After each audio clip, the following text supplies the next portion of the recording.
In section 6.2, we have normal distributions that are not necessarily the standard normal distribution.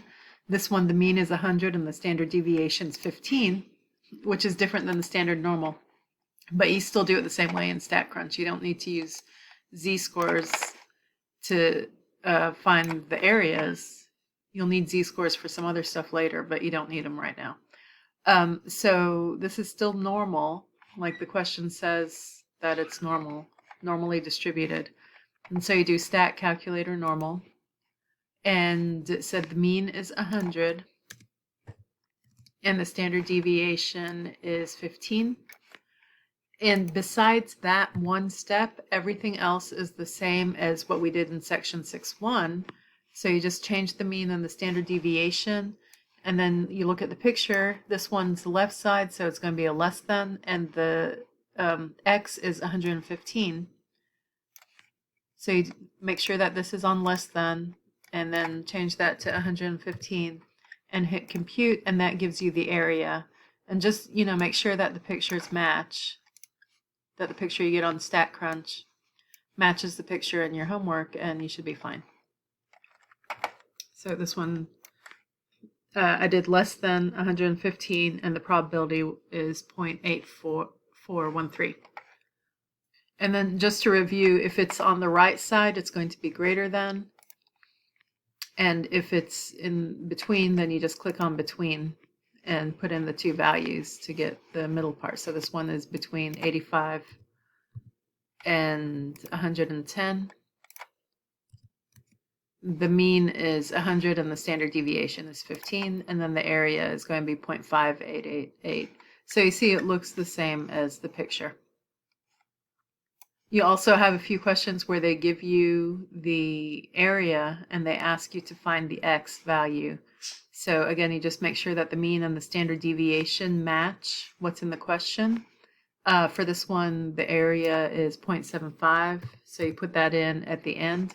And this one is a standard with less than, because it's the left side. And then you type in the 0.75 and hit compute, and the x is going to be 110.1 for this one. So the book explains how to use the tables. If you look at the question help, it'll probably tell you to use the tables. You don't have to. You can just use StatCrunch if you're not comfortable with the tables. If you want to use the tables, that's fine, but I'm just going to show you how to do it on StatCrunch. So you have some questions.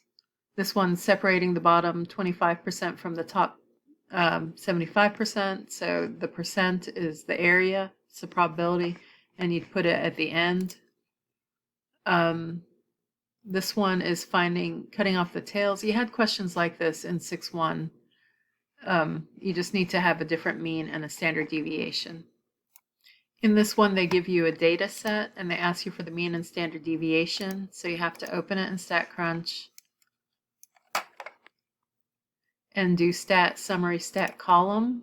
Click on the variable, the column name, and the default includes the mean and standard deviation. So you don't need to make any more changes. Just hit compute at the bottom of the screen and it gives you the mean, and the standard deviation is the 12.1.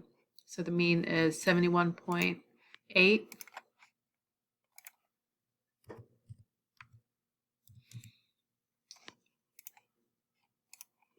And the standard deviation was 12.1.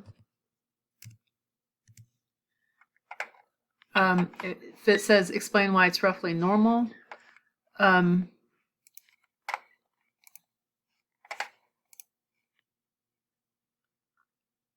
this one is talking about the histogram. To look at the histogram, so you can do graph histogram. This is sort of a review question. So this looks roughly bell-shaped and symmetric, so it would be roughly normal.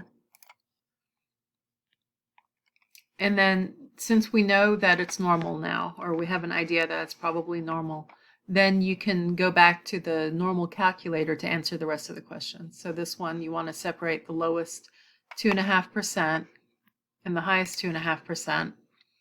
And you can do that in two ways. You can either do between, because we're cutting off the two tails. What was the mean? 71.8.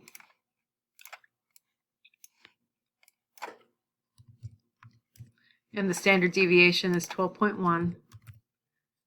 And we want to cut off the two tails at 2.5%. So that's 5% in total, because 2.5% in each tail. So that leaves 95% in the middle. So 0.95 is between the two values.